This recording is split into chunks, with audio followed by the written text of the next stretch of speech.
Hey guys, it's Scott with Scottie Cards. In this video, I want to look at 3 players whose cards may be in trouble in 2024.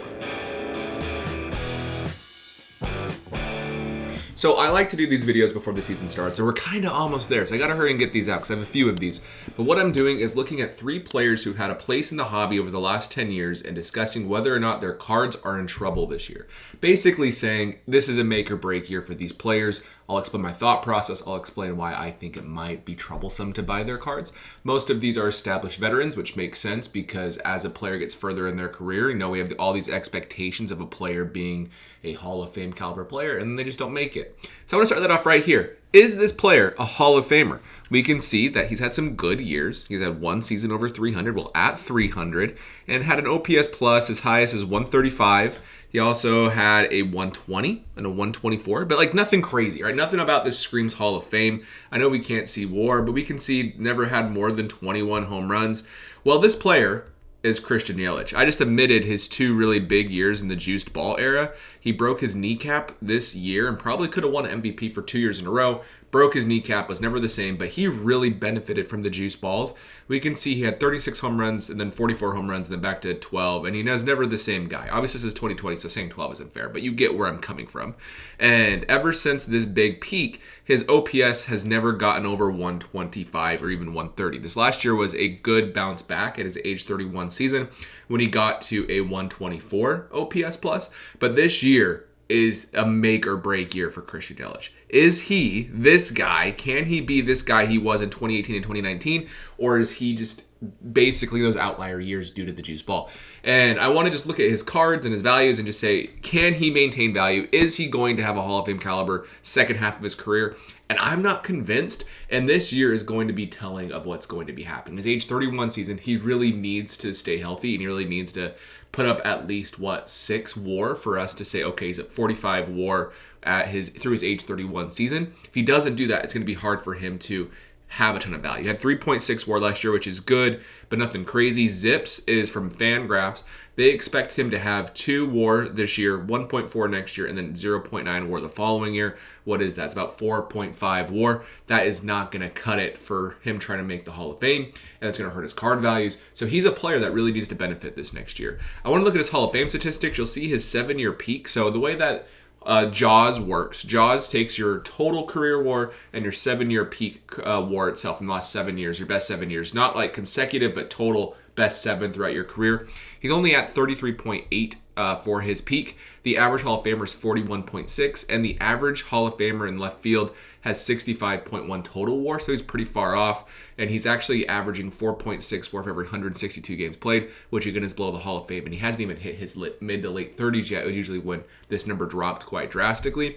So I'm not too confident about Christian Yelich, but he's one I'm going to watch this year because I really hope he can bounce back for 1, Brewers fans, and 2, Christian Yelich seems like a good dude. So I'd love to see him be who he was in 2018 to 2019 again before his injury and during the juice ball era, but I'm not convinced that's going to be the case. Next up, we have Marcus Semien. It might not be fair to put Marcus Semien on here because he's actually been really good the last few years. He had 2 top 3 MVP finishes in the last 3 years. So I'm not saying he's been bad, but more of he is a late bloomer. Look at his OPS plus over the years. He was never a 100 OPS plus guy until his age, 28 season when he was a 139 OPS plus guy and was top 3 MVP finishes. 3 top 3 MVP finishes in 5 years is pretty insane, and he probably deserves it, right? So one thing I'll note is he actually broke the second base record for home runs in 2021. People are pretty unfair to Vlad, myself included, about how that was his only really big monster season when he was second in MVP voting. But Marcus Semien, he did that record while he was playing in those parks too, and no one talks about it. Not quite fair for Vlad, in my opinion. But either way, that kind of seems like a little bit of an outlier too for power production. He had that 33 home run season, and he's never broken 30 outside of that 2021 and what is this other year, 2019. So it'd be great to see him have another big year, but he's played every single game the last, 1, 2, 3 years. And on top of that, he did not miss a postseason game. He's been an Ironman. He's been healthy. And if we look, he's put up 5.7, 4.7, 5.7 WAR. If he has 2 more seasons of 5 WAR, that puts him, for baseball reference, WAR at 51, which is interesting through his age 34 season.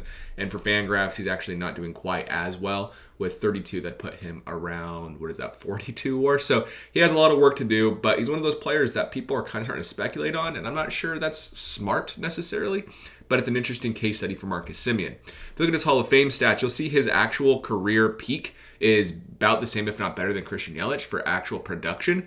And that's because Marcus Semien has been a good defensive player. On top of that, he's had some really great seasons and he's been healthy. All of that equals, value, especially for a shortstop. So according to Jaws, he is 33rd so far for shortstops all time on this. That sounds really high, but it's not. There's a lot of players who aren't in the Hall of Fame yet above him, so it's not saying he's really even close there. But he is projected to age better than Christian Yelich with 4.6, 3.7, 2.7. So we're looking, what is this, 7, 9, we'll say 10 to 11 WAR. And if that's the case, that's an interesting position to be through his age 35 season. If he ages well and plays until his late 30s, there's a chance where we're talking about him, but this season's going to be very telling. Basically, every season moving forward is going to be very telling. Can he stay healthy? Can he keep producing? And if so, he might be a late bloomer we talk about and look at his stats at the end of his career and say, wow, that was better than I thought it was going to be. But very interesting, wanted to put in here. Good player. He didn't do anything wrong. Like, Christian Yelich has had peaks and valleys. He's in a valley right now. But Marcus Semien maybe just bloomed a little bit too late. And lastly is Giancarlo Stanton. Giancarlo Stanton, I hate to even have him on this list. He's in an interesting situation. He has the most home runs of any active player right now with 402. And he has not particularly been good with the Yankees. His first year or so there was pretty good. Like in 2018, he was healthy the full year, 38 home runs, 100 RBI. 130 OPS plus. It's a big drop off from his previous MVP year in Miami, but still that was a good season. He had MVP votes, which is great. And then he just, look at this, 18 games played in 2019, which is not great. 23 games played in 2020. Of course, that's almost half the season, but still it was only 23 games played. And then he's been okay. He's broken 100 games the last 3 years. Like we talk about him being injury prone. I think he's played about the same, if not more, than Mike Trout, but Mike Trout produces significantly more value when he has been playing. And so I want to know it's like actual Yankees tenure. I didn't do this math, but I'd guess he's not been worth very much value with the Yankees, which is unfortunate because they basically signed him instead of Machado and Bryce Harper. They traded for him, I should say. But they could have avoided this and then signed Bryce Harper or Machado, both of which would have been better fit for the Yankees in my opinion. But overall, pretty tough to see. And I'm not sold myself that he's going to be a Hall of Famer. The only thing that he can do is to hit 500 home runs. So here's the 500 home run club over here on the right? So we have Eddie Murray, Gary Sheffield, Mel Ott. You can read the list all the way up. He has an outside chance of doing this, right? Even the last few years when he hasn't been particularly good, yet 35, 31, 24. If you can replicate these 3 underwhelming years again, if that's the case, then there's a real world where he gets into the 500 home run club, and that may seal his Hall of Fame candidacy, even though everything else is short, including let's look at his hits. He's at 1,400. Let's say he ends up getting 400 more hits. He's going to be less than 2,000 probably, but he'll have 500 home runs. So OPS plus will always be above 125 to 130. So it's going to be interesting to look at his values, but he really could bounce back big this year. He actually lost a lot of weight going to spring training. And if he does, that could be a renaissance for his cards, especially because this part of his career, he's basically a DH. And so people aren't holding the same high standard when it comes to career WAR totals. But 500 home runs is basically the number. If he can get there, I think he has a real shot. Realistically, though, if he does get 500 home runs, he seems like the clear worst player to hit 500 home runs. Like you could say Eddie Murray, but Eddie Murray was great. He's a Hall of Famer. Gary Sheffield would have been a Hall of Famer if it wasn't for the alleged steroid use.